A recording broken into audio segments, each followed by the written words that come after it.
నమస్కారం. బీఆర్కే భక్తి ఛానల్‌కి స్వాగతం. నేను మీ కీర్తి. ఈరోజు మనతో పాటు ఉన్నారు ప్రముఖ ఆధ్యాత్మికవేత్త, జ్యోతిష్య పండితులు బ్రహ్మశ్రీ సుభాష్ శర్మ గురువుగారు మనతో పాటు ఉన్నారు. గురువుగారిని అడిగి మనకున్న సందేహాల్ని నివృత్తి చేసుకుందాం.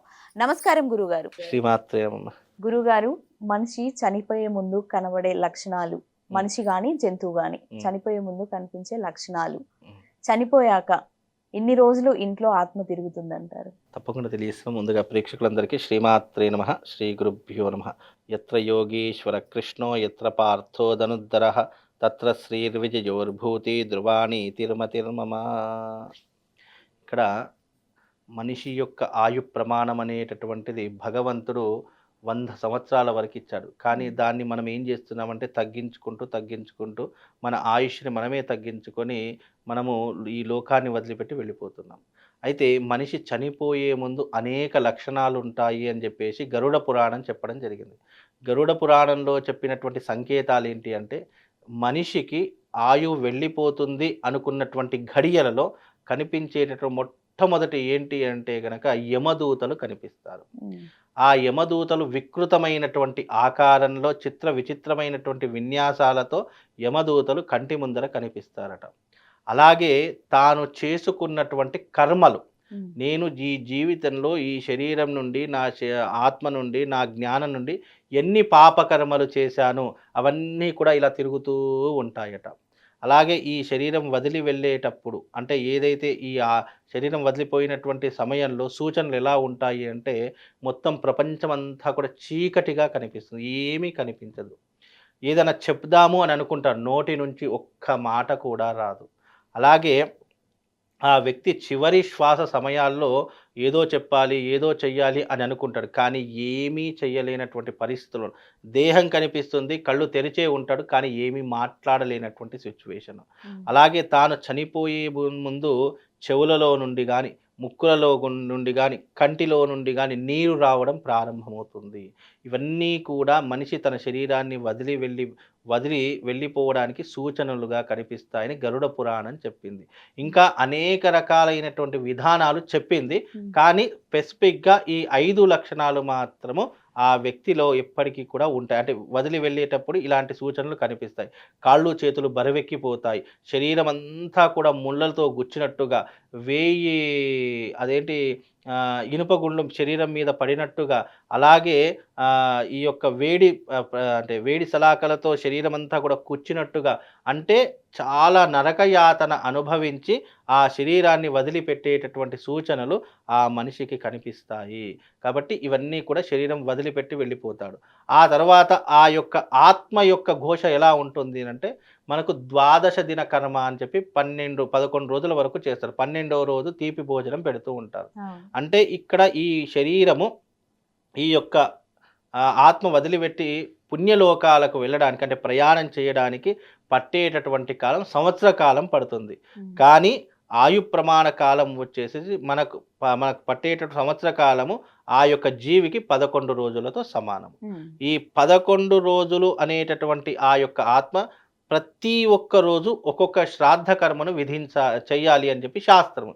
అది కొంతమంది దాంట్లోనే బ్రాహ్మణుల దాంట్లో కానీ, వైశ్యుల దాంట్లో కానీ, క్షత్రియుల దాంట్లో కానీ కొంతమందిలో నిత్య కర్మ అని చెప్పి చేస్తూ ఉంటారు. అది అందరూ చెయ్యరు. చాలామంది ఏం చేస్తే 3వ రోజు లేదా 10వ రోజు, 11వ రోజు ఈ 3 చేస్తూ ఉంటారు.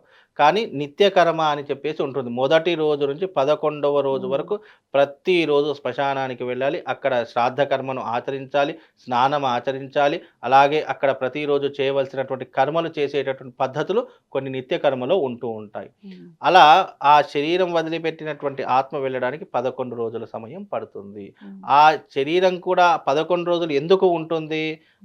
నేను జన్మనిచ్చినటువంటి నా రక్త సంబంధికులు నా కర్మను సరిగ్గా చేసి, ఇప్పుడు పితృదోషము అని అంటూ ఉంటాము శాస్త్రంలో.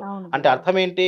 నా కర్మలు సరిగ్గా చేశారా లేదా, నా రక్తం పంచుకొని పుట్టినటువంటి నా కొడుకులు కానీ, నా బిడ్డలు కానీ, లేదా నా కుటుంబీకులు కానీ నిజంగా నా కర్మను సరిగ్గా చేశారా లేదా, లోపం చేశారా లేదా, నా జీవితం అంతా కూడా నా కొడుకుల కోసము, నా బిడ్డల కోసం, నా కుటుంబం కోసం ధారాదత్తం చేసినటువంటి నాకు వీళ్ళు సరైనటువంటి కర్మ చేశారా లేదా అని చూడడానికి ఈ యొక్క 11 రోజుల సమయం పడుతుంది. అందుకే 11 రోజులు క్రమం తప్పకుండా సూతకం పాటించాలి.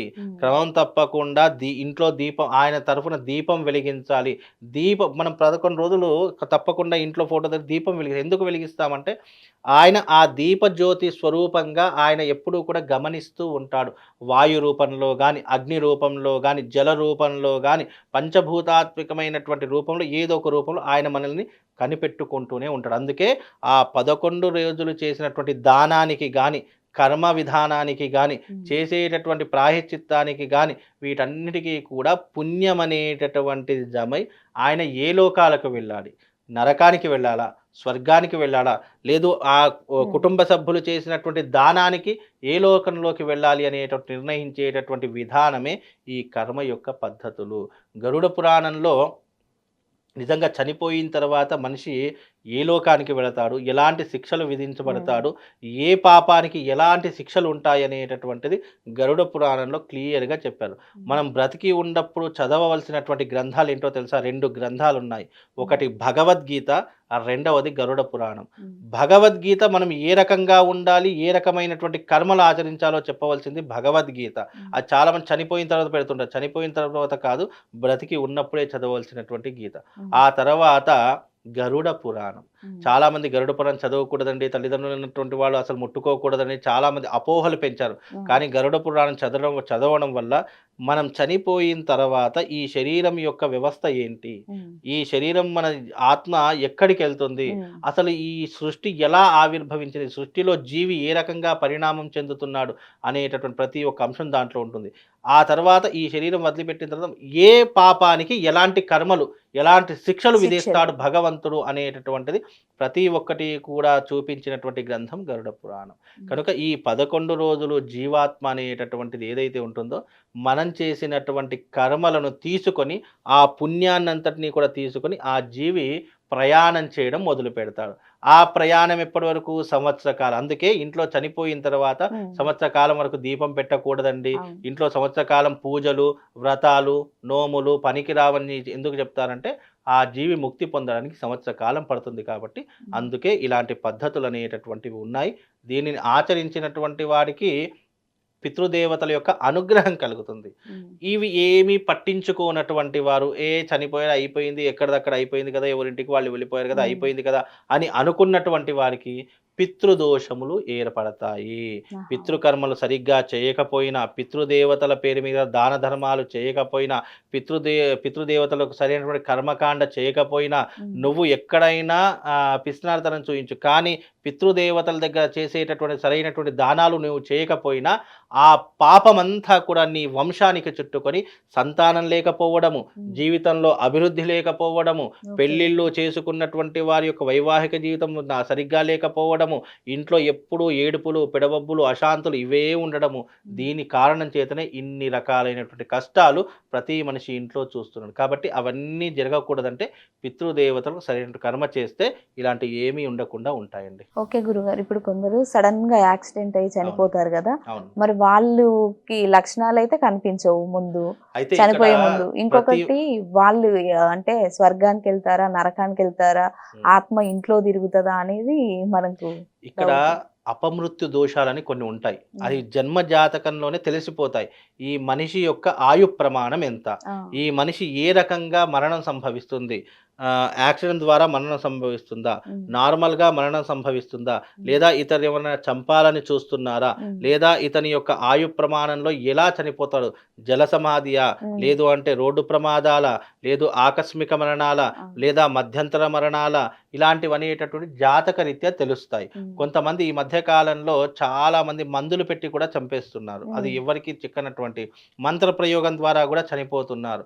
సడన్ గా ఆరోగ్యంగా ఉన్నటువంటి వ్యక్తి ఒక్కసారిగా హఠాత్ మరణం చెందిపోవడము అలా ఎందుకు జరుగుతుంది అంటే, కొంతమంది క్షుద్ర ప్రయోగాలు చేయడం వల్ల, మంత్ర ప్రయోగాలు చేయడం వల్ల కూడా ఆరోగ్యంగా ఉన్నటువంటి వ్యక్తి కూడా సడన్ గా చనిపోతూ ఉంటాడు. అది అంతు చిక్కదు, ఎవరికి అర్థం కూడా కాదు.